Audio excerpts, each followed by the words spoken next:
कहीं भी हॉस्पिटल में जाएं तो सर्जन के पास सबसे ज़्यादा केस गॉल ब्लैडर स्टोन के रहते हैं सर्जरी के। तो ये आजकल क्यों हो रहा है इतना ज़्यादा? लीवर जो पित्त यानी कि बाइल बनाता है, उस बाइल का काम है जब हम खाना खाएं तो किसी भी चिकनाई वाली चीज़ को पचाने में मदद करना। बच्चों में भी देखने को मिल रहा है कि गॉल ब्लैडर में स्टोन हो जा रहा है। क्या जेनेटिक भी होता है कुछ इसका? क्या सिम्टम्स क्या आते हैं अगर किसी को गॉल ब्लैडर स्टोन है? 90% लोग बिना सिम्टम के अपना पूरा जीवन निकाल देते हैं, पता भी नहीं होता कि उन्हें गॉल स्टोन। एक स्टडी में ऐसा देखा गया कि जो ऑटोप्सी वाले केसेस होते हैं यानी कि पोस्टमार्टम वाले केसेस, उसमें एक बड़ी संख्या में गॉल ब्लैडर स्टोन्स पाए गए। ऐसा ये एक बहुत ही गलत इन्फॉर्मेशन है लोगों के बीच कि एलोपैथी में केवल सर्जरी करी जाती है। डॉक्टर्स जाते ही पेशेंट को इतना डरा देते हैं कि नहीं ऑपरेट कराया तुम्हारे मतलब कैंसर बन जाएगा, तुम्हारे हेपेटाइटिस हो जाएगा, पीलिया हो जाएगा, जॉन्डिस हो जाएगा। इतना डरा क्यों देते हैं? नमस्कार, वंदे मातरम, जय हिंद। कैसे हैं आप लोग? आज बात करेंगे घर घर की समस्या। क्या? गॉल ब्लैडर में स्टोन। हर किसी को, हर एक घर छोड़ के आपको गॉल ब्लैडर स्टोन का एक पेशेंट मिल जाएगा। इतनी ज़्यादा स्टोन क्यों बन रही है? क्या कारण है? और आजकल हर हॉस्पिटल के बाहर गॉल ब्लैडर सर्जरी की जाती है या पित्त की पथरी की सर्जरी यहाँ की जाती है, ये क्यों लिखा होता है? बहुत बड़ा बिजनेस बन गया है। क्या कारण है? इन सारे सवालों का जवाब देने के लिए आज हमारे साथ में है डॉक्टर राहुल पोद्दार, जो कि गाजियाबाद के जाने माने सर्जन हैं, लैप्रोस्कोपिक सर्जन हैं। तो आज डॉक्टर राहुल से इन सारे बातों पे बात करेंगे। लेकिन अगर अभी तक आपने तिवारी जी टॉक शो को सब्सक्राइब नहीं किया है तो सब्सक्राइब कर दीजिए और बेल, एक घंटी होती है, उसे भी दबा दीजिए ताकि हमारे एपिसोड की जानकारी आप तक पहुंच जाए। तो डॉक्टर साहब, बहुत बहुत स्वागत है आपका तिवारी जी टॉक शो में।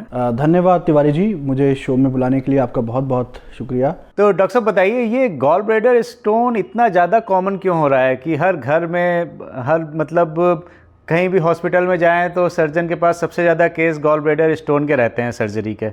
तो ये आजकल क्यों हो रहा है इतना ज़्यादा? देखिए, गॉल ब्लैडर स्टोन जो है ये एक लाइफस्टाइल और हमारी डाइट में बदलाव के कारण होने वाली बीमारी है।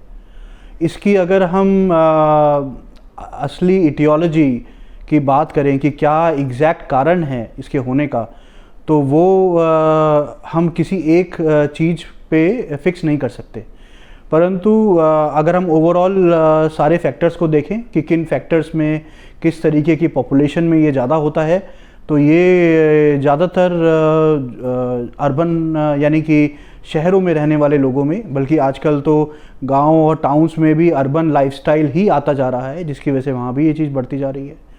फिर हमारे खाने पीने में बढ़ती हुई चिकनाई वाली चीज़ें, हमारा ज़्यादा बैठे रहने वाला काम यानी कि सेडेंटरी लाइफस्टाइल जिसको कहते हैं, फिज़िकल एक्टिविटी का कम होना, वह इन सब के पीछे का जो कारण है आजकल मोबाइल्स और मीडिया, जिसकी वजह से हमारा जो रहन सहन है वह बहुत ही सोफे पे बैठे रहना, बिस्तर पे पड़े रहना, है ना, कुछ भी एक्टिविटी ना करना। और यह उन लोगों में भी आ चुका है, उन प्रोफेशंस में भी आ चुका है जो पहले बहुत एक्टिव होते थे। और इस वजह से ये गॉल ब्लैडर स्टोन आम जनता में, हर पॉपुलेशन में, जिन एज ग्रुप्स में पहले नहीं मिलता था अब उनमें भी आने लगा है और ये समय के साथ बढ़ रहा है। तो यह एक लाइफस्टाइल की बनाई हुई बीमारी। आज फिर मैं एक क्वेश्चन पूछूंगा तो ये एपिसोड लास्ट तक देखिएगा, जिसका सही जवाब देने पर एक लकी विजेता को फ्री ऑनलाइन कंसल्टेशन मिलेगा डॉक्टर राहुल से। अच्छा, ये लेकिन एग्जैक्टली अगर आप समझा पाएँ कि ये स्टोन फॉर्मेशन होता कैसे है, गॉल ब्लैडर के अंदर कैसे हो जाता है स्टोन फॉर्मेशन, ये अगर आप समझाएं तो अच्छा रहेगा। देखिए, हमारा जो बॉडी है वो है एक बैलेंस पे चलता है और हम जो खाना खाते हैं उसको हम कैसे पचाते हैं, उसके बाद उसका यूटिलाइजेशन बॉडी में कैसा होता है, इसके बीच में एक बैलेंस है। तो इसी में एक ऑर्गन है हमारी बॉडी में, लिवर के नीचे और अमाशय के पास में, जिसको गॉल ब्लैडर कहते हैं। गॉल ब्लैडर का काम है, ये एक तरीके का स्टोर हाउस है। लीवर जो पित्त यानी कि बाइल बनाता है, उस बाइल का काम है जब हम खाना खाएं तो किसी भी चिकनाई वाली चीज़ को पचाने में मदद करना। जो एंजाइम्स हैं वो बाइल के बाद ही अपना काम उस खाने पे कर पाते हैं। और लेकिन हमारे बदले हुए लाइफस्टाइल की वजह से जो ये गॉल ब्लैडर में, ये जब ये बाइल लिवर से आता है, गॉल ब्लैडर में स्टोर होता है और जब हम खाना खाते हैं तो खाना खाते समय ये गॉल ब्लैडर का काम है कि वह एक मसल की तरह कॉन्ट्रैक्ट करता है और वह जमा हुआ जो बाइल इकट्ठा है वो सारा हमारे आंत में, छोटी आंत में, ड्यूोडेनम में पहुंचता है, जहाँ पे वो खाने को पचाने की प्रक्रिया वहाँ से शुरू होती है, चिकनाई वाली चीज़ों की।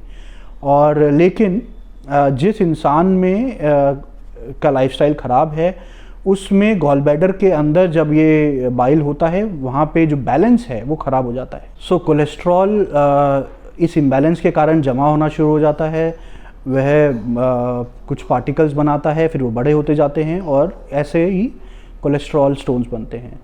कुछ दूसरे तरीके के स्टोन्स होते हैं, पिगमेंट स्टोन्स, उनका कारण दूसरा होता है, जो दूसरी कुछ पर्टिकुलर बीमारी से जुड़े हुए स्टोन होते हैं। बट अगर हम आम उसमें बात करें, जो कॉमनेस्ट स्टोन है वो कोलेस्ट्रॉल स्टोन्स होते हैं और वो इस इम्बैलेंस के कारण बनते हैं। अच्छा डॉक्टर साहब, जो बताया आपने, आजकल लेकिन बच्चों में भी देखने को मिल रहा है कि गॉल ब्लैडर में स्टोन हो जा रहा है, तो बच्चों में मतलब इतनी जल्दी, इतनी कम उम्र में कैसे हो रहा है? देखिए, पहले के टाइम में बच्चों में गॉल स्टोन्स बहुत ही कम होते थे, लेकिन जैसा कि मैंने बताया है, जनता में जो आम दिनचर्या का जो बदलाव है, लाइफस्टाइल का जो बदलाव है, वही बदलाव बच्चों में भी आ रहा है।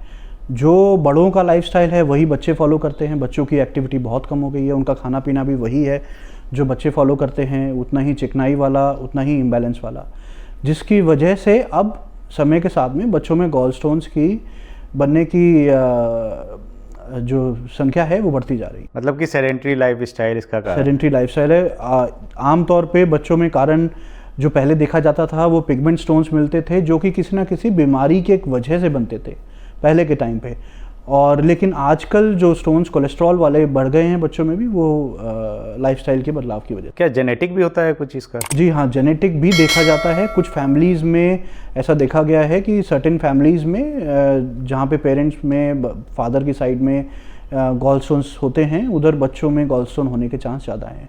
अब ये चीज़ इसको फैमिलियल कह दें या इस चीज़ को कॉमन एक लाइफस्टाइल जो उस घर में फॉलो होता है वो भी एक फैक्टर है, और प्लस जेनेटिक बदलाव भी उसका कारण है। क्या सिम्टम्स क्या आते हैं अगर किसी को गॉल ब्लैडर स्टोन है तो? गॉल ब्लैडर स्टोन के जो आम ज़्यादातर गॉल स्टोन्स वैसे तो कभी सिम्टम करते ही नहीं है। 90% लोग बिना सिम्टम के अपना पूरा जीवन निकाल देते हैं, पता भी नहीं होता कि उन्हें गॉल स्टोन्स है। 90%? जी हाँ, ऐसा स्टडीज़ में पाया गया है। और लेकिन जिनको सिम्टम्स होते हैं, सबसे ज़्यादा जो कॉमन सिम्टम है वह पेशेंट जो लेके आता है, पेट में दर्द लेके आता है, और कई बार दर्द हल्का होता है, कई बार सीवियर होता है। इसकी फ्रीक्वेंसी हर पेशेंट में उसके लाइफस्टाइल के अकॉर्डिंग अलग अलग हो सकती है, और कभी कभी मरीज सीवियर कॉम्प्लिकेशन भी लेके आते हैं, बहुत ज़्यादा तेज़ सूजन के साथ में, बहुत ज़्यादा इन्फेक्शन के साथ में आते हैं। और कुछ सर्टेन केसेस में मरीज पहली बार सीवियर कॉम्प्लिकेशन लेके आता है, जिसमें पैंक्रियाज यानी कि पैंक्रेटाइटिस और कोलेंजाइटिस यानी कि जॉन्डिस जैसी बीमारियों के साथ मरीज अस्पताल में आता है, और फिर जांच में पता लगता है कि गॉल स्टोन की वजह से ये सारी प्रॉब्लम हुई है। तो अगर डॉक्टर साहब मैं पूछूं आपसे कि हम क्या प्रिकॉशंस ले सकते हैं कि गॉल ब्लैडर में स्टोन ना बने, उसके लिए कुछ बता दीजिए। देखिए, वैसे तो हमारी परिस्थितियां ऐसी होती हैं जिनको बदलना बहुत मुश्किल है, लेकिन हाँ, हम इतना कर सकते हैं कि हम अपनी लाइफस्टाइल में फ़िज़िकल एक्टिविटी यानी कि जॉगिंग, वॉकिंग, स्विमिंग, इन का समय जितना ज़्यादा हम इनको ज़्यादा दे पाएँ समय, हमारी बॉडी का बैलेंस उससे बेहतर होगा। उसके अलावा हमारे खाने पीने में हम चिकनाई वाली चीज़ों से बचें। स्पेशली उन लोगों का जिनका फ़िज़िकल एक्टिविटी कम है, उनको अपने खाने का बहुत ध्यान रखना चाहिए, और चिकनाई वाली चीज़ें जैसे कि बाहर का खाना और आजकल रेस्टोरेंट्स के खाने, पिज़्ज़ा, बर्गर्स, ये सब चीज़ों से बचना चाहिए। और घर पे जो खाना है, घर के अंदर भी चिकनाई, घी, तेल, ये कम से कम करना चाहिए। इसके अलावा खाने पीने में ज़्यादा से ज़्यादा फ्रूट्स, वेजिटेबल्स, इनका सेवन करना चाहिए। फ्लूइड्स, लिक्विड्स ज़्यादा लेना चाहिए, पानी ज़्यादा से ज़्यादा पीना चाहिए, और जितना नेचुरल प्लांट बेस्ड डाइट खाएंगे और हेल्दी लाइफस्टाइल अपनाएंगे, उतना गॉल स्टोन होने के चांसेस कम है। खाने में कुछ सब्जियां और फ्रूट्स अवॉइड करने चाहिए जो स्टोन फॉर्मेशन करते हैं? जैसे मशरूम है, मशरूम का मैंने सुना कि स्टोन फॉर्मेशन करता है, ऐसा है क्या? देखिए, किडनी स्टोन्स और गॉल स्टोन्स के बनने के कारण अलग अलग होते हैं। ज़्यादातर इस तरीके के जो खाने बदलाए जाते हैं वो किडनी स्टोन्स के लिए प्रिकॉशन बताई जाती है। गॉल ब्लैडर स्टोन का जो अपना बनने का कारण है वो टोटली अलग है, और वो हमारी लाइफस्टाइल और फिजिकल एक्टिविटी और खाने में चिकनाई वाली चीज़ों पे ही डिपेंड करता है। तो अब ट्रीटमेंट बताइए डॉक्टर साहब, इसका ट्रीटमेंट क्या है? केवल सर्जरी ट्रीटमेंट है या और भी कुछ है? देखिए, अगर गॉल स्टोन्स ने कोई कॉम्प्लिकेशन स्टार्ट नहीं करी है, एसिम्प्टोमेटिक है, तो ज़्यादातर पेशेंट्स उस कैटेगरी में आते हैं जिनको सर्जरी की ज़रूरत नहीं होती। एसिम्प्टोमेटिक का मतलब मैं आपको बता दूं कि आपको कोई दिक्कत नहीं हो रही, कोई परेशानी नहीं आ रही, कोई सिम्टम नहीं आ रहे हैं। जी बिल्कुल। एसिम्प्टोमेटिक मतलब कि मरीज को किसी प्रकार का कोई कॉम्प्लिकेशन या कोई सिम्टम्स, दर्द या कुछ भी सिम्टम्स डेवलप नहीं हुए हैं गॉल स्टोन की वजह से। और लेकिन इसके अंदर भी कुछ ऐसे मरीज होते हैं जिनके अंदर सर्जरी एडवाइस करी जाती है। वो कुछ पर्टिकुलर सेट है। अगर कभी भी किसी मरीज को बिना सिम्टम के गॉल स्टोन डिटेक्ट होते हैं तो उनको अपने डॉक्टर से ये सारी चीज़ें डिस्कस करनी चाहिए कि कितना रिस्क है उनको सिम्टोमेटिक होने का, कितना रिस्क है कि उनको कॉम्प्लिकेशन हो सकते हैं, किस तरीके के गॉल स्टोन्स हैं, और उनका उसके अलावा बहुत सारी चीज़ें एक पेशेंट में देख के डॉक्टर एडवाइस करते हैं कि उनको सर्जरी की ज़रूरत है या नहीं है। बल्कि मैं आपसे एक बात और शेयर करना चाहूँगा। अगर हम आम जनता का एक बड़ी लेवल पे अल्ट्रासाउंड करा के देखें तो उसमें एक बड़ी संख्या में लोग मिलेंगे जिनको गॉल स्टोन्स होंगे और उनको पता भी नहीं होगा, किसी तरह के कोई सिम्टम नहीं होंगे। और ये संख्या गॉल स्टोन जिनको सिम्टम्स हो रहे हैं ऐसे लोगों से कहीं ज़्यादा संख्या में होंगे ऐसे लोग। ऐसा मैं क्यों कह रहा हूँ? क्योंकि एक स्टडी हुई थी जिसमें ये देखा गया, जो ऑटोप्सी वाले केसेस होते हैं यानी कि पोस्टमार्टम में ये देखा गया कि कई सारे लोगों में गॉल ब्लैडर स्टोन्स मिले जो केवल ऑटोप्सी में पाए गए। सो मैं ऐसा क्यों कह रहा हूँ? क्योंकि एक स्टडी में ऐसा देखा गया कि जो ऑटोप्सी वाले केसेस होते हैं यानी कि पोस्टमार्टम वाले केसेस, उसमें एक बड़ी संख्या में गॉल ब्लैडर स्टोन्स पाए गए। इसका क्या मतलब निकाला गया कि बहुत सारे ऐसे लोग हैं जो अपना पूरा जीवन निकाल देते हैं बिना ये जाने कि उनको गॉल ब्लैडर स्टोन्स थे कभी। अच्छा, मतलब जब पोस्टमार्टम उनका किया गया तो पता चला उनके गॉल ब्लैडर में स्टोन था। जी, पोस्टमार्टम किसी और वजह से करा गया, डेथ किसी और वजह से हुई, मगर उनको गॉल ब्लैडर स्टोन भी पाए जाते हैं पोस्टमार्टम पे। और ये लोग अपना पूरा जीवन बिना ये जाने निकाल देते हैं। इसका मतलब ये निकाला गया कि गॉल ब्लैडर स्टोन्स अगर सिम्टम्स ना करे तो एक इंसान अपना उनके साथ में पूरा जीवन निकाल सकता है बिना किसी परेशानी के साथ। तो ट्रीटमेंट में जैसे हम लोग को पता है कि केवल सर्जरी ट्रीटमेंट है एलोपैथिक में, तो उसके अलावा भी कुछ नॉन सर्जिकल ट्रीटमेंट भी अवेलेबल हैं क्या डॉक्टर साहब? देखिए, ऐसा ये एक बहुत ही गलत इन्फॉर्मेशन है लोगों के बीच कि एलोपैथी में केवल सर्जरी करी जाती है। एलोपैथी में एक बीमारी को हर तरह से उसका इलाज कवर किया जाता है।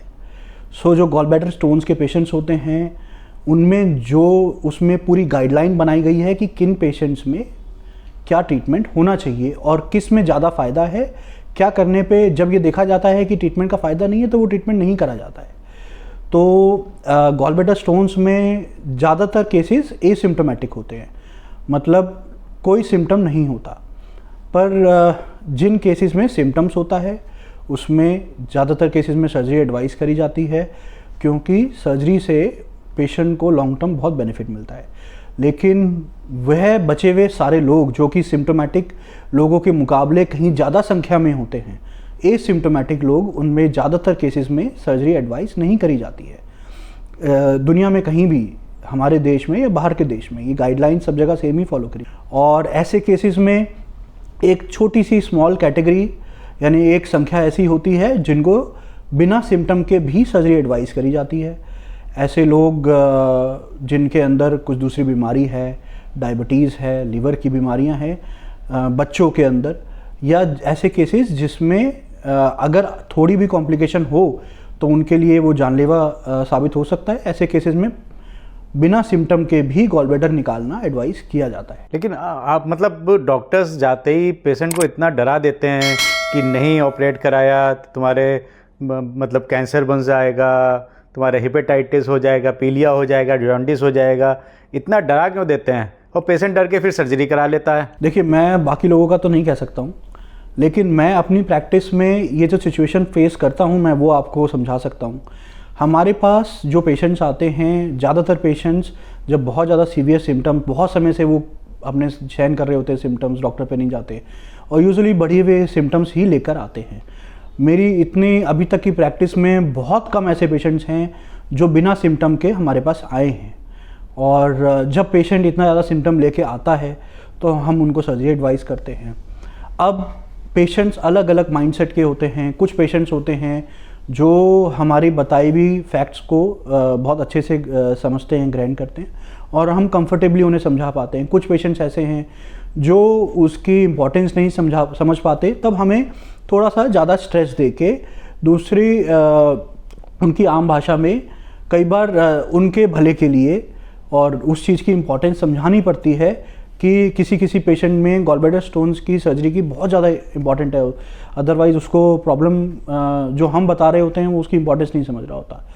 ऑन द कंट्ररी कुछ ऐसे केसेस भी होते हैं जब पेशेंट बहुत ईगर होते हैं कि डॉक्टर साहब बस ऑपरेशन कर दो, मैं तो इस बीमारी से छुटकारा चाहता हूँ। ऐसे केसेस में और हम देख रहे होते हैं कि ऑपरेशन से उसको उतना बेनिफिट नहीं होगा, दवाइयाँ वो लेके थोड़ा सा अगर पेशेंस रखे तो दवाइयों से उसको कंट्रोल में करा जा सकता है। ऐसे केसेस में हम कई बार हमें उल्टा भी समझाना पड़ता है, हमें उनको एक कॉन्ट्ररी थेरेपी देनी पड़ती है और उनको इस बात के लिए कन्विंस करना पड़ता है कि आप दवाई पे जाइए और सर्जरी पे इतना स्ट्रेस ना दें, बल्कि गलती से भी कहीं और जाके ऑपरेशन ना करा लें कि जो चीज़ दवाई से हो सकती है आप अपना उस चक्कर में अपना नुकसान ना करें। अच्छा, दवाइयों का जैसे आपने बताया तो होम्योपैथी और आयुर्वेद में ये क्लेम करते हैं कि ये मतलब गॉल ब्लैडर स्टोन भी निकल जाती है दवाइयों से, तो आपके एलोपैथिक में भी कुछ ऐसी दवाइयाँ आती हैं जिससे ये निकल जाए? जी, एलोपैथी में देखिए ये कहना गलत होगा कि गॉल ब्लैडर स्टोन निकल जाता कोई भी, क्योंकि गॉल ब्लैडर स्टोन के निकलने का जो रास्ता है वो आगे जाके इतना संकरा होता है कि अगर स्टोन वहाँ तक पहुँच गया तो वो एक बहुत सीवियर कॉम्प्लिकेशन करता है, जिसमें पैंक्रियाज की सूजन और जॉन्डिस जैसी चीज़ें होती हैं। तो जब हम मेडिकल ट्रीटमेंट की बात करते हैं तो हम स्टोन के निकलने की बात नहीं करते, हम स्टोन के एब्जॉर्ब करने की बात करते हैं। तो एलोपैथी में ऐसी मेडिसिन आती हैं जो गॉल ब्लैडर को से स्टोन्स को एब्जॉर्ब करने में के फंक्शन को इम्प्रूव करती हैं और स्टोन की संख्या को कम करती है। और अगर स्टोन्स छोटे हैं, कम संख्या में हैं या केवल स्लज है, ऐसे केसेस में केवल मेडिसिन से भी कई बार स्टोन्स पूरी तरीके से गायब हो जाते हैं। और अगर लंबे टाइम तक और सही डाइट और लाइफस्टाइल भी साथ में फॉलो करी जाए, सही मेडिसिन फॉलो करी जाए तो ऐसा हो सकता है। आप डॉक्टर साहब पहले हैं जिन्होंने बताया कि हाँ, मेडिसिन से भी इसका इलाज किया जा सकता है, वरना मेरे खुद भी गॉल ब्लैडर स्टोन का ऑपरेशन हुआ और किसी डॉक्टर ने ये नहीं बताया कि एलोपैथिक में भी मेडिसिन अवेलेबल हैं। तो जैसा डॉक्टर साहब ने बताया कि अगर आपके कोई सिम्टम नहीं है, आपको कोई दिक्कत नहीं है, तो सर्जरी की इतनी ज़रूरत नहीं है, या उसके साथ में कुछ और चीज़ें ना जुड़ी हों तो एक बार डॉक्टर से ज़रूर कंसल्ट कर लीजिए, लेकिन इतनी जल्दी सर्जरी के लिए जाने की आपको आवश्यकता नहीं है। हाँ, अगर आपके सिम्टम्स हैं, आपको दिक्कत आ रही है तो फिर सर्जरी एडवाइस करते हैं, लेकिन उसके पहले भी दवाइयाँ हैं जो डॉक्टर साहब ने बताया। तो आप ऑब्वियसली आप दवा तो नाम तो नहीं बता सकते हैं हमारे स्टॉक शो में, लेकिन ये जानकारी आप अपने डॉक्टर से पूछ सकते हैं कि डॉक्टर साहब दवाइयाँ तो आती हैं, तो हमें पहले दवाइयाँ बताइए, दवा आप चला के देखिए, हो सकता है दवाइयों से ठीक हो जाएं आप। तो डॉक्टर राहुल, ये बताइए कि आप पेशेंट को ऑपरेशन के लिए कब एडवाइस करते हैं? देखिए, कोई भी पेशेंट जो गॉल ब्लैडर स्टोन लेके आता है, सबसे पहले हम ये देखते हैं कि स्टोन्स की वजह से उसको कोई कॉम्प्लिकेशन तो नहीं है।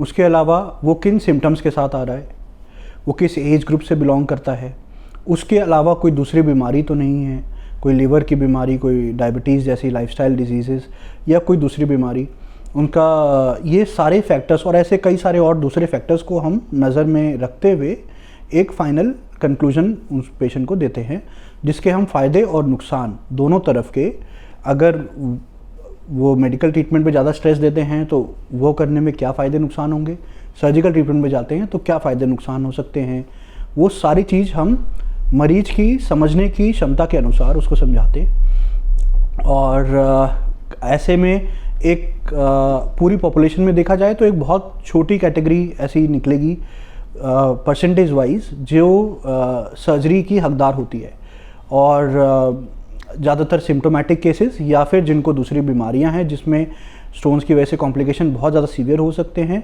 ऐसे ही वो केस होते हैं जिनमें सर्जरी एडवाइस करी जाती है। ये देखिए डॉक्टर साहब ने बता दिया कि सर्जरी बहुत कम पेशेंट को एडवाइस होती है, और हमारे मन में क्या मिथ रहता है कि हम लोगों के समाज में भी यही है कि गॉल ब्लैडर स्टोन है, डॉक्टर के पास जाओगे तो वो तो सर्जरी ही बताएगा, लेकिन ऑप्शंस अवेलेबल हैं एलोपैथिक में भी। तो डॉक्टर साहब जाते जाते कुछ टिप्स अगर आप दे दें पेशेंट्स को जिनके है और जिनके नहीं है तो ना बने, तो कुछ अगर बता दें आप। देखिए, सबसे पहले तो मैं सब लोगों से ये कहना चाहूँगा कि खुश रहें, अच्छा डाइट और अच्छी लाइफस्टाइल फॉलो करें। जितने भी लोग आपको मीडियाज़ में, यूट्यूब पे, इन सब चैनल्स पे ऐसे बहुत सारे, देखिए हम डॉक्टर्स के पास तो इतना टाइम नहीं होता कि हम डाइट और लाइफस्टाइल वाली डिटेल में मरीज को इन्फॉर्मेशन दे पाएँ, जैसे तिवारी जी दे रहे हैं। बिल्कुल। लेकिन ऐसे बहुत सारे लोग हैं, नेचुरोपैथी के लोग हैं, आयुर्वेदा के लोग हैं, और ऐसे लोग हैं जो डिटेल में ये सब लोगों को सिखाते हैं, उनकी हेल्प करते हैं। ये सब चीज़ें फॉलो करनी जानी चाहिए, और जितना हो सके एक अच्छा अपनी बॉडी, अपनी हेल्थ को जितना अच्छा मेंटेन रखेंगे, और उतना ही गॉलस्टोन्स के चांसेस कम हैं और सर्जरी से बचा जा सकता है।